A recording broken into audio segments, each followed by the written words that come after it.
Now we have the most common mistake, number 5, the cobra position. When someone does a cobra, if they're very tight and they have a lot of flexion in their upper middle back, and the person is like so, you can expect very often that they're not going to be able to extend their back at least to a straight line or maybe a little bit more. So everything that's going to move is their hips and their low back. That's where all the extension is going to happen. Obviously we want to work on the extension here because a lot of kicks are going to be thrown, both side and front line kicks. We want a nice straight line. A lot is going to depend on it. So you say to your student, you demonstrated the cobra, you see this. Okay, you say head up, they do this. You still have that curve and they're trying to flex here as much as possible instead of doing that. Well, what happens? Don't let them come up too high. Okay? Have them come up just from here and point out different sections. Okay? Break up the chest into 3 sections. The sternum, upper sternum, middle sternum, lower sternum, solar plexus. Okay? Do that. Ask them to lift only the upper sternum and keep the lower sternum, middle sternum, and solar plexus on the floor. After that, let them come back down.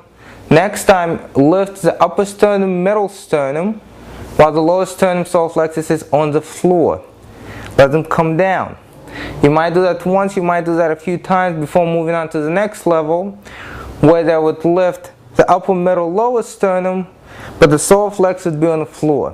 What that does, it forces them to extend the upper back. Okay, it's just a cue. Just because he's saying that doesn't mean that they automatically is gonna get that extension in the upper middle back. That doesn't mean that, but at least they're going to get and understand what they have to do, and now they're going to be able to practice that. A lot of students do not have awareness of what they have to do. They see you do one thing, they do something else, and they think they're doing the same thing. Okay? So here, the student is down, and you would say lift only your upper sternum, keep the middle lower sternum on the floor and the solar flex. Student is going to do that. Okay, notice already extension of the upper middle back. Have them come back down, maybe turn the head to the side, lie down.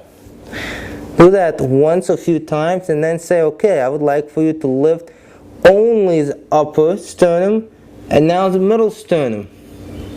And then back down. Now I would like for you to lift the upper, the middle, the lower, and back down. And then you would say, I would like for you to lift the upper sternum, middle sternum, lower sternum, solar flex, and then back down. Okay? And this is how you would train somebody. Besides, of course, we can do different types of massages and releases if that is in the scope of your practice. If not, just stick to the upper, middle, lower sternum and solar flex, and your student's going to develop the awareness of extending the upper and middle back.